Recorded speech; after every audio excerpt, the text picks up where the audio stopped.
ఆంజనేయ స్వామికి ఎంతో ఇష్టమైన అప్పాలని ప్రిపేర్ చేస్తున్నాను. ఆ రెసిపీ ఎట్లానో మీకు షేర్ చేసేస్తాను. అలాగే మనకి హనుమాన్ జయంతి కూడా తొందరలో ఉంది కాబట్టి ఎవరికైనా కావాలంటే రెసిపీ చేసుకోవచ్చు. చాలా ఇష్టమైన ప్రసాదం మనకి హనుమాన్కి మనం ప్రసాదంగా నైవేద్యించుకోవచ్చు. 108 అప్పాలు అట్లా పెడతారు కదా కొంతమంది, అలా కూడా చూసుకోవచ్చు.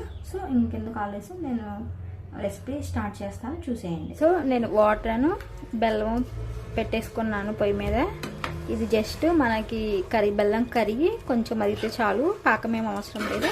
నేను 3 కప్స్ పిండి తీసుకుంటున్నా కాబట్టి 3 కప్స్కి 2 కప్స్ బెల్లం అండ్ 3 కప్స్ వాటర్. మనము బెల్లం పిండి ఎంతైతే తీసుకుంటామో వాటర్ కూడా సేమ్ అంతే క్వాంటిటీ. బెల్లం ఒకటి 2 కప్స్ తీసుకుంటే సరిపోతుంది. ఇదంతా కరిగిన తర్వాత మనం పిండి వేసుకోవటమే.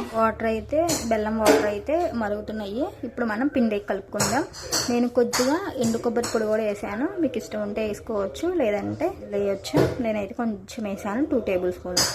పిండి వేసుకొని మిక్స్ చేసుకుందాం. పిండి అయితే వేసేసాను, చక్కగా మిక్స్ చేసుకుంటున్నాను. ఇట్లా ఉండలు లేకుండా నీట్గా మిక్స్ చేసుకోండి. ఇదిగోండి నేను పిండి వేసేసి చక్కగా కలిపేసాను. అయినా నెయ్యి కూడా వేసేసాను. ఒక 2 మినిట్స్ ఇట్లా ఉంచేస్తాను. పెట్టేసి 2 మినిట్స్ ఆగేసి ఇంకా ఆపేయచ్చు స్టవ్ మనం. ఇదిగోండి పిండిని అయితే నేను చక్కగా మిక్స్ చేసుకున్నాను. ఇప్పుడు మనకి ఎంత సైజు కావాలనుకుంటే అంత సైజుతో ఉండలు చేసుకొని మనం చక్కగా ఇట్లా బిస్కెట్ లాగా ప్రెస్ చేసుకోవటమే.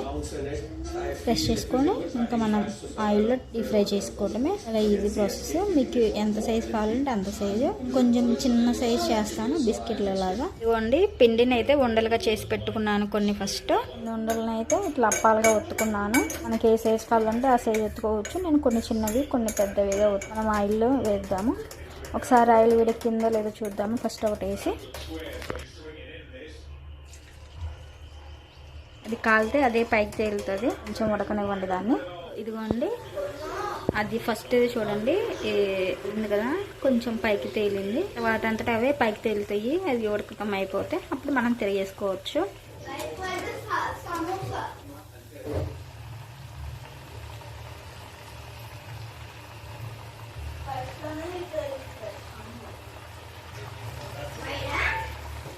మనం ఇవి మంచిగా రావాలి అంటే ఆయిల్ వేడిగా ఉండాలి. పిండి అనేది కూడా కలుపుకునేటప్పుడు మంచిగా కలుపుకుంటే చూడండి ఎట్లా పొంగినాయో అట్లా మంచిగా పొంగుతాయి. చూడండి చక్కగా అట్లా పొంగుతాయి. ఆయిల్ కూడా బాగా వేడిగా ఉండాలి. ఇదిగోండి నప్పాలు అయితే రెడీ అయిపోయినాయి. చూడండి చాలా బాగున్నాయి. సో మీరు ఎప్పుడు ట్రై చేయకపోతే ఒకసారి ట్రై చేయండి నేను చెప్పిన కొలతలతో. నేను ఇంగ్రీడియంట్స్ లిస్ట్ కూడా డిస్క్రిప్షన్ బాక్స్లో పెడతాను. ఒకవేళ ఏదైనా మిస్ అయినా అక్కడ చెక్ చేయండి. ఎట్లాగో మనకి హనుమాన్ జయంతి దగ్గరలో ఉంది కాబట్టి ట్రై చేయండి ఒకసారి. Thank you.